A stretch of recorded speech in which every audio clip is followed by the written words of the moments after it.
Assalamualaikum warahmatullahi wabarakatuh.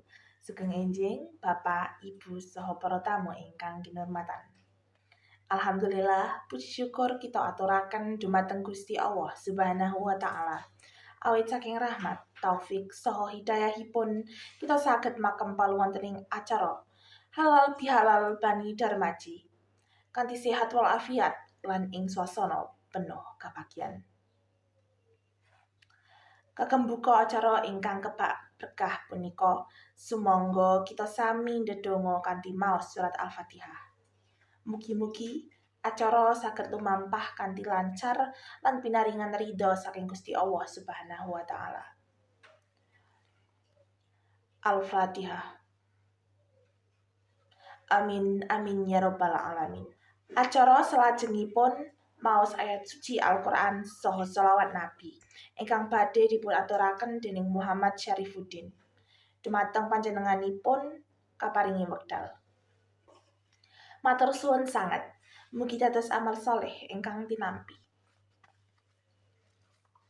Sabanjuripun kita wangsulaken dumateng Ketua Panitia kangge nyampaiaken laporan pelaksanaan acara. Sekecap kalih kecap kados pundi proses lan maksud tujuanipun. Dumateng Ibu Laura Febriani dipun aturi maju. Assalamualaikum warahmatullahi wabarakatuh. Alhamdulillahirabbil alamin. Puji syukur kula lan panjenengan panjataken dhateng hadirat Allah Subhanahu wa taala ingkang sampun maringaken kula lan panjenengan kesenggangan lan wekdal mila dinten menika. Kula lan panjenengan saged kempal malih lebeting acara halal bihalal keluargi ageng Bani Darmaji. Kula makili panitia, kula ngaturaken wilujeng rawuh dhateng sadayaning keluargi ageng ingkang sampun rawuh lan ngasta keceriaan lebeting acara menika. Momen kados menika aos sangat amargi awis kula lan panjenengan saged kempal jangkep lan bersilaturahmi lebet kawontenan anget kados menika. Sakapripun kula lan panjenengan ngertos keluargi ageng Bani Darmaji madheg saking 3 pilar kaluwargi utami ingkang luar biasa. Ingkang pertami, keluarga Bapak Susanto lan Ibu Dwi Retnosari kalian kawan putra lan sedasa wayah. Kaping kalih, kaluwargi Bapak Slamet Riyadi lan Ibu Khalifatul Munib kalian 7 putra lan sedasa wayah. Kaping 3, keluargi Bapak Sartono Aji lan Ibu Siti Rodiah kalian kalih putra lan sekawan wayah. Acara menika saged kalaksana ugi berkah sengkuyungan lan kontribusi saking sedayaning keluargi. Dana saking 3 gangsal yuta ingkang dipun kempalaken saking arta kas sadangu sawarsa menika inggih menika bukti sengkuyungan gotong royong lan kekompakan kula lan panjenengan. Matur nuwun kagem sedaya ingkang sampun mitadosaken amanah menika dhateng panitia. Mugi-mugi saben rupiah lan saben tenaga ingkang dipun wiyosaken dados berkah lan kesaenan ingkang terus mili. Kusan kula pribadi, kula rumaos bingah saged dados perangan saking keluargi ageng ingkang anget lan kebak tresna kados menika. Momen menika sanes naming halal bihalal nanging ugi ajeng ngencangake silaturahmi lan raos kekeluargaan. Pesan kula, sumangga kula lan panjenengan jagi terus kebersamaan menika. Wariskan nilai kekeluargaan datang generasi penerus supados piyambakipun sedaya ngertos asal usul lan tengsulan tresna kaluwargi kula lan panjenengan. Akhir tembung, kula makili panitia nyuwun pangapunten bilih wonten kekirangan lebeting penyelenggaraan acara iki, baik saking segi wekdal papan daharan utawi pelayanan. Kita sampun usaha semaksimal mungkin lan kita kepikak kagem lebetan supados acara wonten tahun-tahun salajengipun saged miyos sae malih. Taqabbalallahu minna wa minkum. Mohon maaf lahir dan batin. Wassalamualaikum warahmatullahi wabarakatuh. Matur sembah nuwun. Mugi tansah pinaringan kesehatan lan ganjaran ingkang ageng. Acara salajengipun inggih punika sambutan saking wakil keluarga. Ingkang kaping satunggal inggih menika sambutan saking wakil keluarga utawi Bani Sutanto, kang dipun aturaken dening Ibu Dewi Retnosari. Dumateng panjenenganipun kaparingi wekdal. Assalamualaikum warahmatullahi wabarakatuh. Saking ingkang kinurmatan para sesepuh, bini sepuh, para bapak utawi ibu sedaya saha para rawuh ingkang tansah kinurmatan, langkung rumiyin marilah kita sami ngaturaken puji syukur dumateng Gusti Allah Subhanahu wa taala ingkang sampun maringi rahmat, taufik saha hidayahipun antos kita sedaya saged makempal kanthi sehat wal afiat wonten ing acara halal bihalal keluarga ageng Darmaji punika. Kula atas nama keluarga Bapak Susanto, Ibu Dewi Retnosari, nyuwun pangestu saha izin aturaken serat sambutan saking kaluarga. Saking kaluarga Bapak Susanto, kanthi rendah hati kula ngaturaken sugeng riyadi Idul Fitri taun 2021 Hijriah. Minal aizin wal faizin.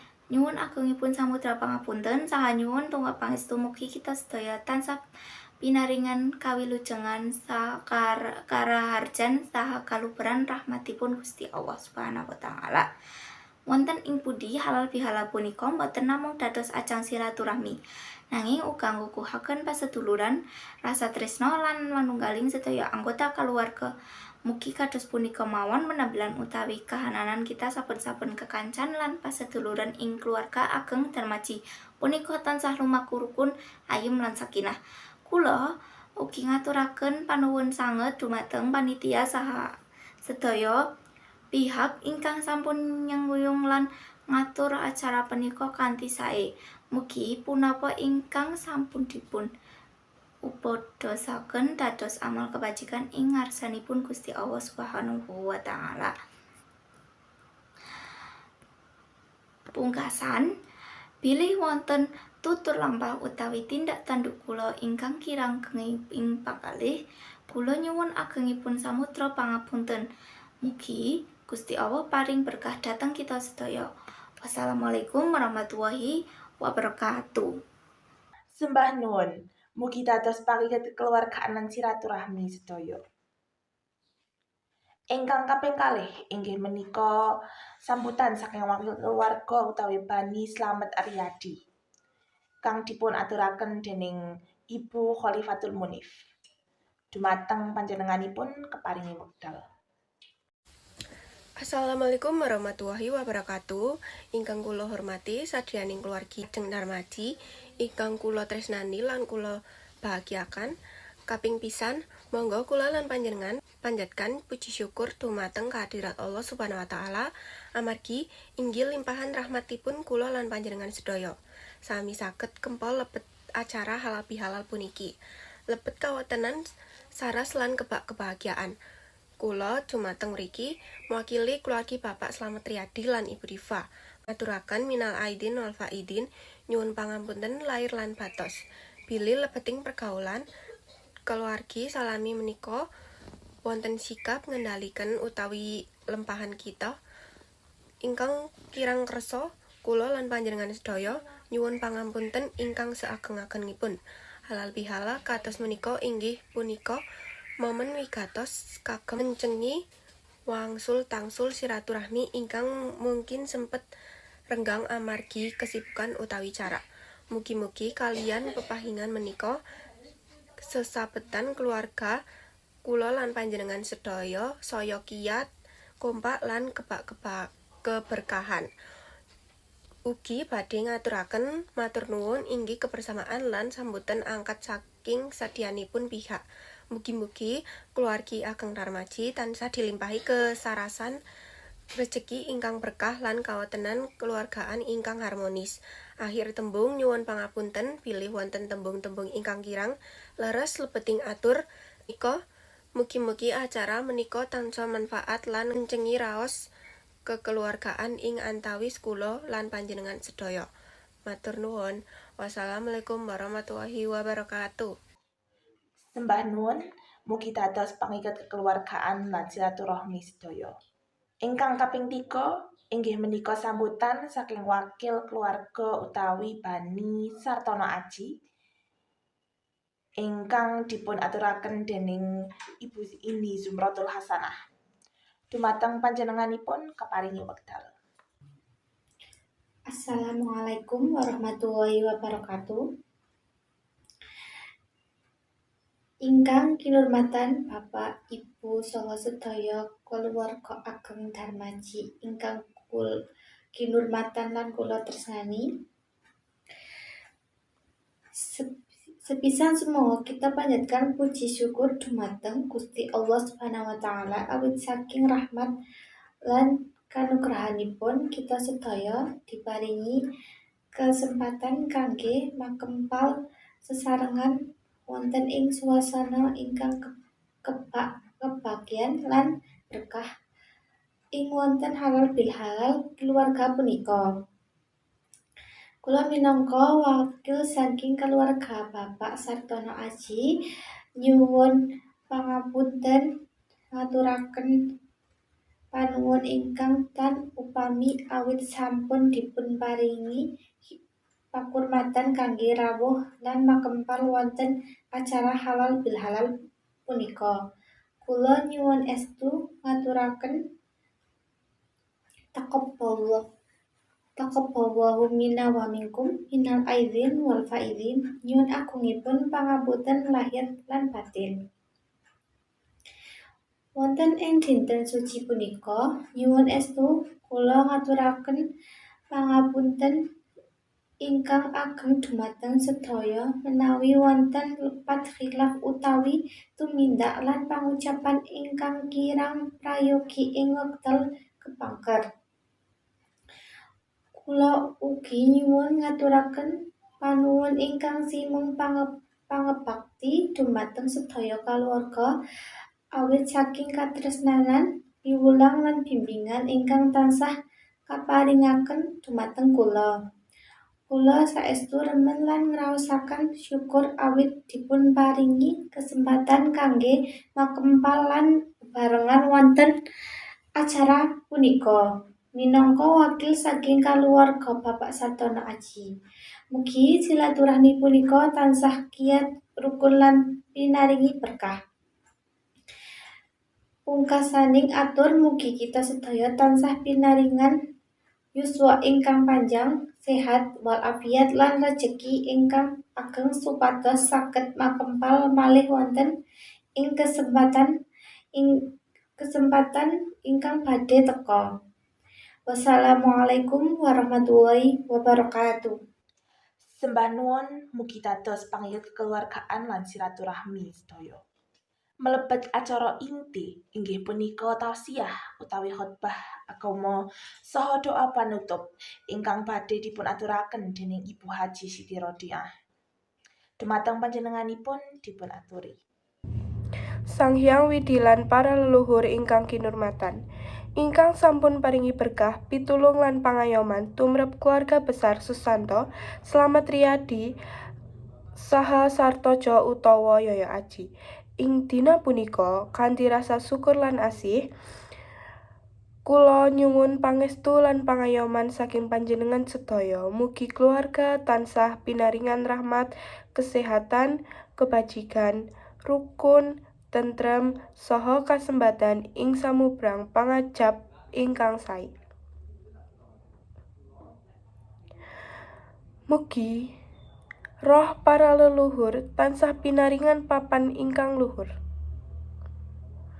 Pinaringan katentreman langgeng wonten ing sisi Gusti ingkang Maha Agung. Saderenge punika kula ugi nyuwung aguning pangapunten menawi wonten kekhilafan lan kelepatan saking anak putu. Mugi panjenengan kersa paringi pangapunten, mugi sinarengan berkah para leluhur. Saged dados pandonganing lampah gesang tumuju dalan kasantosan, kamulyaan saha kamardikan sejati. Mugi Gusti Allah paring berkah, nugraha, sembah suwun. Alhamdulillah, mugi kita sedaya diparingi kawilujengan, kaberkahan, lan pangapura saking Allah Subhanahu wa Ta'ala. Saksampunipun, monggo kita sami dahar siang bebarengan. Panitia sampun nyawisaken, mugi dipun tampi kanthi syukur. Monggo dipun aturi nedha lan istirahat. Saksampunipun acara dahar, kita tutup acara halal bihalal Bani Darmaji niki kanthi salam-salaman minangka bentuk pangapunten lan pelestarian tali pasaduluran. Monggo kita sami ngaturaken ngapunten, jalin silaturahmi lan nyawisaken atine kang resik. Mekaten atur kawula minangka pambagya harja acara menika. Bilih wonten kekirangan kawula nyuwun agenging pangapunten. Wassalamualaikum warahmatullahi wabarakatuh.